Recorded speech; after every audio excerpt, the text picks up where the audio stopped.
The book Rising Stars is all about developing millennial women as leaders. So the book focuses on junior women and how we can help them to achieve leadership positions. But it also is designed for organizations to ensure that they can create the right environment for millennial women to flourish in the workplace.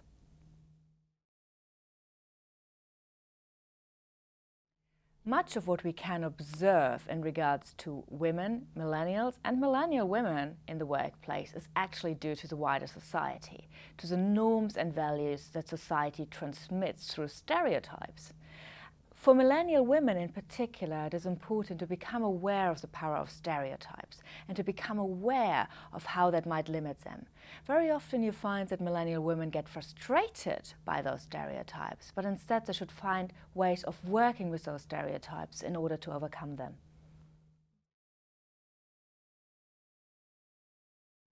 Organizations can do a great deal to change their organizational cultures to be more accommodating for millennial women. Much of it relates to unconscious bias. Unconscious bias allows organizations to make stereotypes visible. Only when stereotypes are made visible is it possible to actually address them in the fullest possible way. And only by addressing them we can eventually overcome those stereotypes.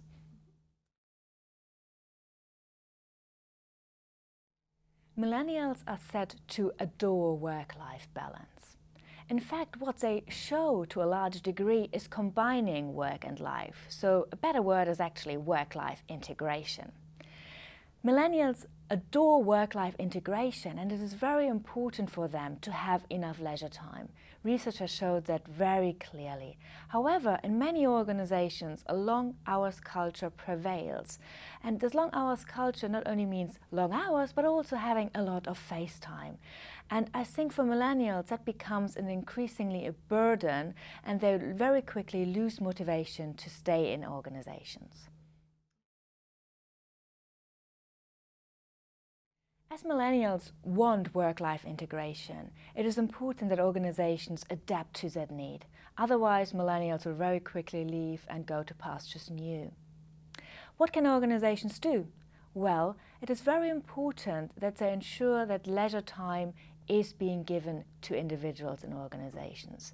And what we have seen is that leisure time has in the past become more flexible to accommodate work demands. We check our emails at home, for instance. At the same time, we haven't seen the same flexibility in regards to leisure time. So we also need to make sure that work-life integration just doesn't mean more work, but that it is a true integration and that leisure time is seen as valued as well. For work-life integration, technology is absolutely central.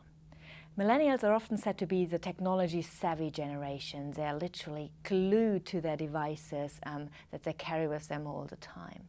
And much of the behavior that we see and the behavioral changes in regard to previous generation can be traced back to their use of technology. However, what they see in organizations is that technology is not used to the fullest potential to truly integrate work and life. There's still a lot of focus on face time, and instead of using technologies to accommodate for that, millennials are required to be in the office from 9 to 5, and that is something that they do not understand. And technology might just provide the solution to that.